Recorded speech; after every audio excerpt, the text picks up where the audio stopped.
One late afternoon, with the rain still clinging stubbornly to the streets of Richmond, Virginia, the air smelled of wet pavement and faint with smoke.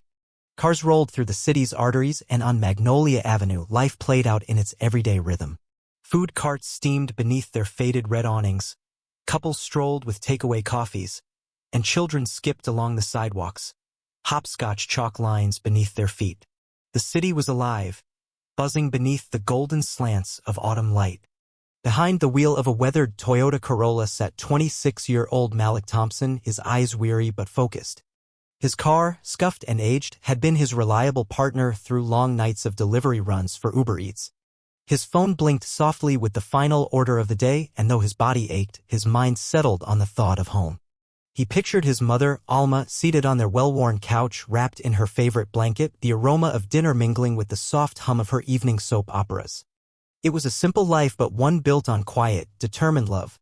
Malik hadn't always imagined life this way. 3 years prior, he'd been a promising pre-med student at Virginia Commonwealth University, his heart set on trauma surgery. Top of his class, driven and ready to make a difference. But life has its turns. Alma's health had begun to fail, an unforgiving autoimmune disorder turning everyday existence into a battlefield of flares and hospital stays. The bills stacked higher than the textbooks Malik once pored over. Without hesitation, he withdrew from school and stepped into the role of caregiver, taking on any work that kept the medicine cabinet full and the lights on. Never bitter, Malik held firm to the belief that being useful mattered even when no one saw. Especially then. The light at the corner of Magnolia and 14th shifted to red. Malik's foot eased off the pedal as he observed the street's pulse, a woman pushing a stroller, teenagers arguing about a video game while waiting on the bus bench. Predictable, familiar. Until it wasn't.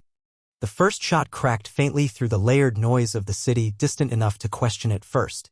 But then came another. And another. Closer now. Sharper. Screams followed, rising in panic from the nearby park. Malik's hands tightened around the steering wheel, his gaze snapping toward the chaos erupting just down the block. People scattered in a frantic wavy, a vendor abandoning his cart. A woman dropping her groceries, clutching her child as she fled. Order crumbled into pure, visceral fear. That's when he saw him. A boy no older than 7 stumbled between 2 parked cars, his face contorted in terror and pain. Blood soaked the denim at his knee, dripping down as he tried to crawl forward, his small body shaking with each agonizing movement. No one was stopping. They were too busy running. Malik's breath hitched, but he didn't hesitate. The door of his Corolla swung open violently, nearly slamming into a passing cyclist who cursed at him as Malik broke into a sprint toward the boy.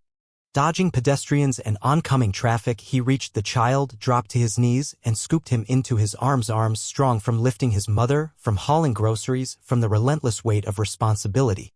The boy whimpered weakly, his face pressed against Malik's chest. "You're okay," Malik murmured without thinking. "I got you. I got you." Gunfire cracked again behind them, closer. Shielding the child with his body, Malik rushed back across the street, flung open his back door, and gently laid the boy across the seat. With one hand, he tore off his jacket, pressing it firmly against the bleeding leg, trying to stanch the flow. Blood soaked through the fabric almost instantly, sticky and hot beneath his fingers. "Stay with me, little man," he said, locking eyes with the boy, whose lips quivered but nodded faintly. The Uber Eats app continued blinking meaninglessly on the screen. Malik swiped it away and slammed the car into drive. Sirens wailed somewhere behind him, but too far. Too late. His hands remained steady as his mind focused only on one mission: get this boy to the hospital. Alive. Traffic clogged the streets ahead as the chaos spread. Drivers froze at the intersections, some still unaware of what was unfolding just blocks away.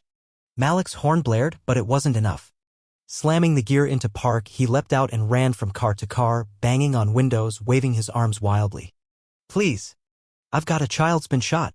Move up, just give me one lane."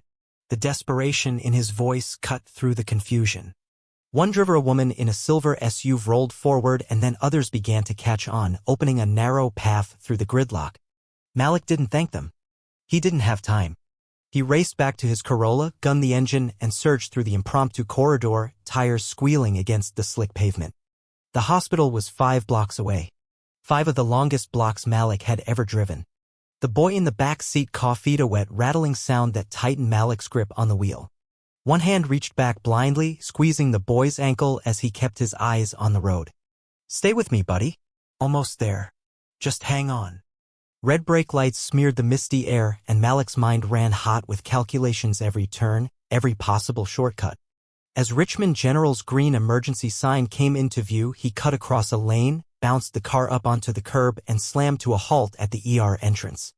Jumping out, he yanked the back door open, cradling the boy in his arms once again. The ER doors burst open, startled nurses glancing up from their stations as Malik's voice rang out. "Gunshot wound. 8-year-old. Losing blood." Chaos rippled through the room as staff jumped into action. A gurney materialized, orderlies rushing to take the boy from Malik's arms. His jacket, soaked in blood, clung uselessly as they wheeled the child toward the trauma bay. A nurse pressed a code button, shouting down the hallway. Then the boy was gone.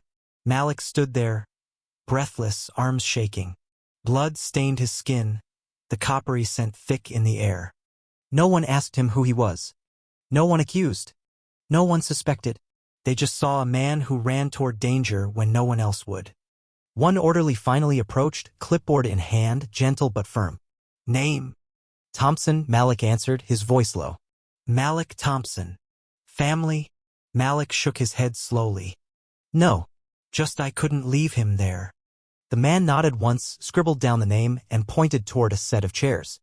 But Malik didn't sit. He couldn't. His legs still buzzed with adrenaline, his mind replaying every second.